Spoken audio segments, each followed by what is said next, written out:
बिस्मिल्लाहिर्रहमानिर्रहीम। अजीज़ तलबा, आज हम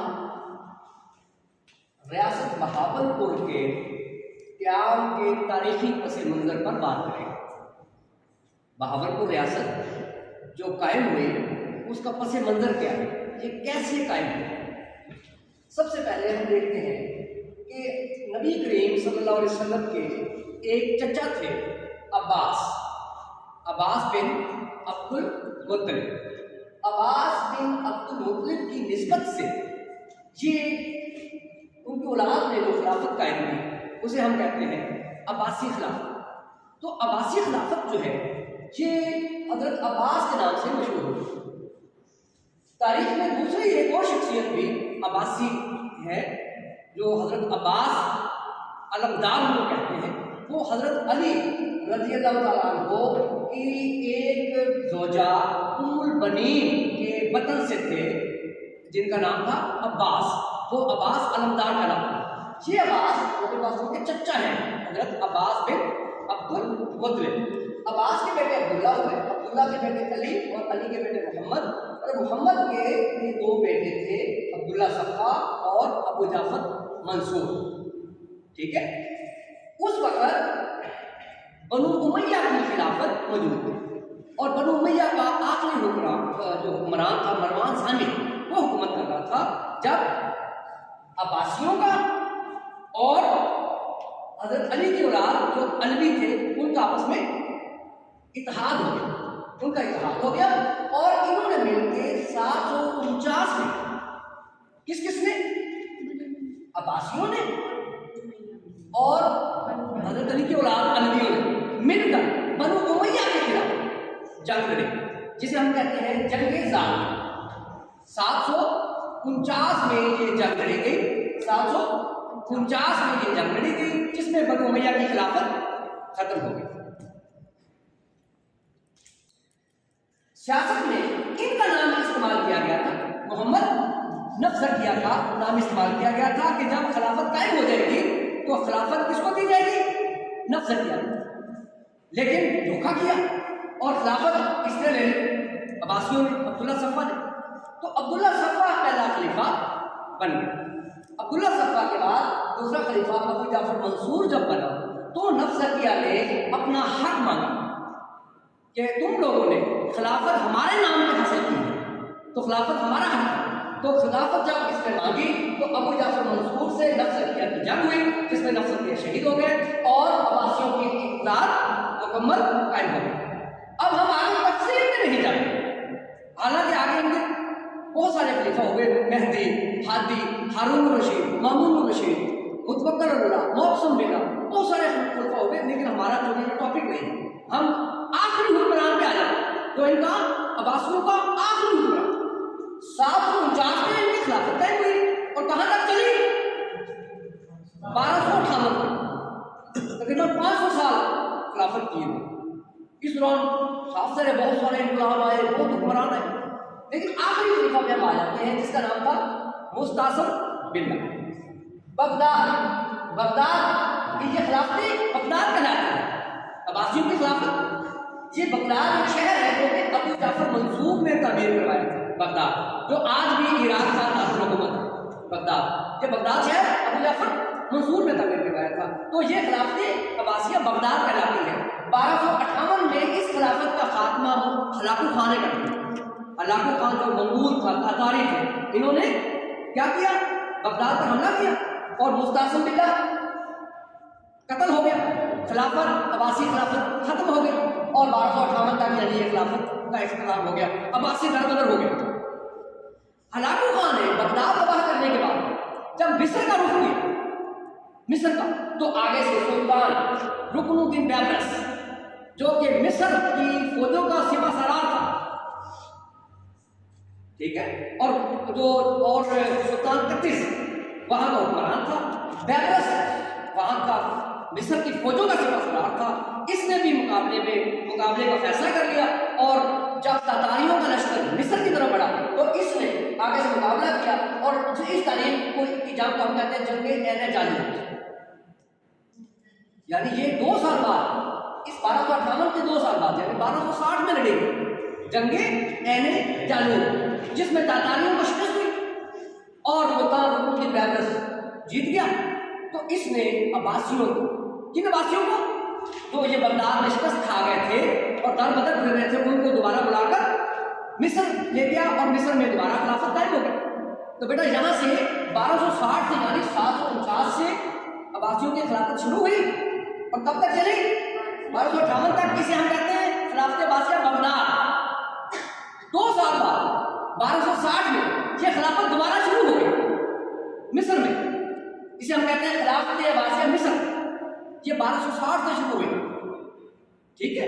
ये फिर तकरीबन 1514 तक चली थी, ठीक है। इसको फिर ये उस्मानी सुल्तान जो थे तुर्की वाले, जिनका आप ड्रामा भी देखते रहते हैं अर्तुगरुल गाजी, उनमें से सुल्तान सलीम ने उस खिलाफत का भी फिर मिस्र में खात्मा कर दिया था, ठीक है। अच्छा, उससे भी हमारा मौजूद नहीं है।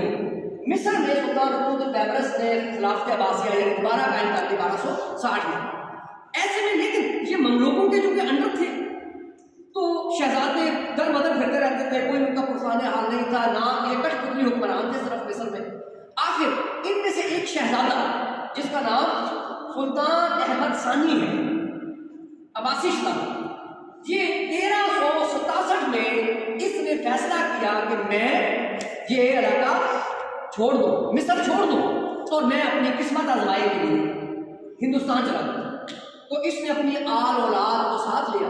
इसके साथ बहुत सारे लोग भी मिल गए, क्योंकि ये अब्बासी शहजादा था और रास्ते में जैसे जैसे गुजरता गया लोग इसके साथ होते गए। एक अच्छा खासा लश्कर लेकर सिंध में दाखिल हुआ। सिंध में उस वक्त धोंग राय की हुकूमत थी। धोंग राय हिंदू था, इसकी हुकूमत थी। इसने इसका रास्ता रोकने की कोशिश की।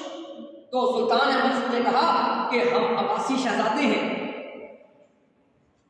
अगर तुम एहतराम करो हमारा तो हमें यहाँ पर रहने की जगह दीजिए, वरना अगर लड़ना चाहते हो तो लड़ भी सकते।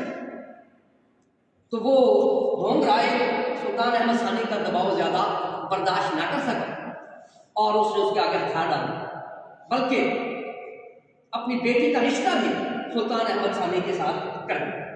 वो बेटी मुसलमान हो गई और सुल्तान अहमद सानी के साथ उसका निकाह हो गया। सुल्तान अहमद सानी ने आके सिंध के अंदर अपना इख्तियार मुस्तहकम कर लिया, ठीक है। अच्छा, आगे इनकी औलाद हुई, बहुत सारे हैं हुक्मरानों के नाम आते हैं, लेकिन वो बहुत ज्यादा तफसील में हम चले जाएंगे, तो मैं टू द पॉइंट रहना चाहता हूँ। तो सुल्तान अहमद सानी की औलाद में से बाद में हमें उस दौर में जब अकबर बादशाह हुकूमत करता था, तो सुल्तान अहमद सानी की औलाद में से एक आदमी का हमें पता चलता है, वो है अमीर जनी खान। अमीर जनी खान, अमीर जनी खान, इसके ये किस दौर में था? जब मुगल बादशाह अकबर हुकूमत करता। अकबर का बेटा मुराद जब हिंदुस्तान ये आया सिंध में, तो अमीर जनी खान ने उससे मुलाकात की, ठीक है। और मुलाकात में इसने बड़े कीमती तोहफे पेश किए, लेकिन जो मुखालफिन थे उन्होंने उसके तोहफे को बदल दिया और उसके तोहफे निकाल लिए, कीमती कपड़े जो हीरे जवाहरात ने निकाल दिए और उसकी जगह पे मिट्टी, रोड़े, कंकड़ डाल दिए। सूरत हाल बड़ी खराब हो गई जब अचानक संदूक खुला शहजादा मुराद के सामने और उसमें पत्थर थे, कंकड़ थे, मिट्टी थी। तो अमीर जनी खान की उस वक्त सर भी कलम किया जा सकता था कि एक शहजादा बादशाह, मुगल बादशाह अकबर के बेटे के सामने ये मजाक।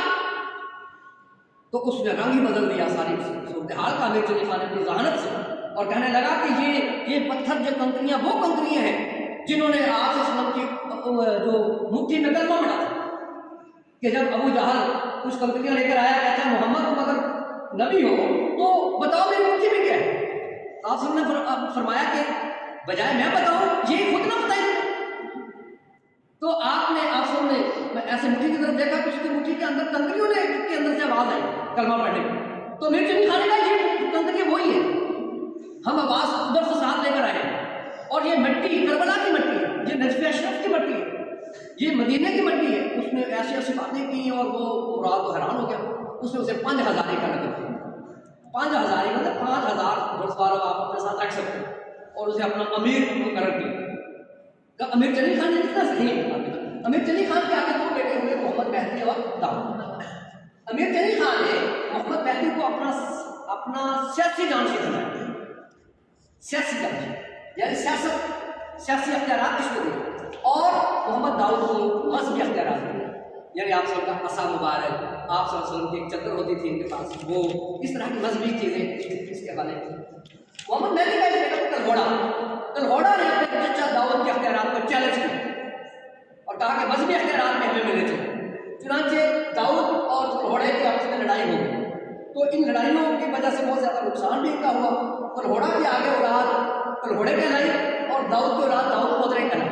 इस तरह अब्बासी जो थे इधर सिंध में, इनकी दो शाखें हो गई, तलहोड़े और दाऊद पोतरे। तो ये अभी भी दो शाखें मौजूद हैं, तलहोड़े और दाऊद पोतरे। इनकी आपस में तारीखी बड़ी जंगें हुई, उन्होंने एक दूसरे का बड़ा नुकसान किया। हालांकि एक ही बात की औलादें थी, बाद में लड़ाइयाँ हो गई, सिंध में हालात बहुत खराब हो गए। तलहोड़ा का एक बेटा नूर मोहम्मद तलहोड़ा तारीख बहुत मशहूर हो, और दाऊद की औलाद सादिक मोहम्मद खान, इनकी आपस में लड़ाइयाँ जारी थी। जब नादर शाह दुर्रानी ने हिंदुस्तान पर हमला किया, उस हमले में सादिक मोहम्मद खान ने उसका साथ दिया, जिसकी वजह से सादिक मोहम्मद खान से खुश होकर उसने उसको नवाब का खिताब दिया। इन हालात में जब इस पर सादिक मोहम्मद पर बहुत ज़्यादा दबाव था तलहोड़े का, तो सादिक मोहम्मद ने सिंध को छोड़ के डेरा गाजी खान में जाकर सकूनत अख्तियार किया। कहाँ चला गया? डेरा गाजी। अब चूंकि दर बदर हो रहा था, तो उच्च शरीफ का एक सैयद खानदान का एक बुजुर्ग थे जिनका नाम था अब्दुल कादर, शेख अब्दुल कादर। उन्होंने उस वक़्त के मुल्तान के दौरान हयातुल्लाह खान से सिफारिश की कि आप ये जो अब्बासी शहजादे हैं सादिक मोहम्मद खान, इनको आप कुछ ज़मीन कुछ इलाका अलाट करें। सादिक मोहम्मद खान को किसने सिफारिश की? शेख अब्दुल कादर जिलानी ने। किसको कहा? मुल्तान के गवर्नर हयातुल्लाह खान से कहा। तो हयातुल्लाह खान ने सिफारिश मान ली और एक इलाका दे दिया। वो इलाका आज भी अहमदपुर शकिया में मौजूद है। चौधरी पूरा इलाका चौधरी का इलाका था। नवाब को कब मिला यह इलाका? 1727 में। 1727 में सादिक मोहम्मद खान को चौधरी का इलाका मिल गया। उसने वहाँ पे अपने घर बना लिए और वहाँ एक जैसे एक शहर बनाते, छोटा शहर बना लिया और शहर का नाम रख दिया इलाहाबाद। आई समझ आ रही है? समझ इलाहाबाद के नाम से एक शहर आबाद कर दिया और उसकी अभी भी वो इमारतें अभी भी वहाँ पे मौजूद है। ठीक है। उसके बाद जब नादर शाह दुर्रानी सादिक मोहम्मद खान को अपने साथ गजनी लेके जाना चाहता था, सादिक मोहम्मद ने इनकार कर दिया, जिससे वो नादर शाह से नाराज भी हुआ। बाद में सादिक मोहम्मद खान और तलहोड़े की जब लड़ाई हुई, तो इसमें नादर शाह दुर्रानी के एक जर्नैल ने भी उनका साथ दिया, नूर मोहम्मद तलहोड़े का, जिसकी वजह से सादिक मोहम्मद मुकाबला न कर सका और लड़ाई में मारा गया। इस तरह पहला नवाब सादिक मोहम्मद खान, जो पहला अब्बासी नवाब था सादिक मोहम्मद खान, वो इस तरह कत्ल हुआ जंग में। उसके बाद उसके दो बेटे थे, बहावल खान और मुबारक खान।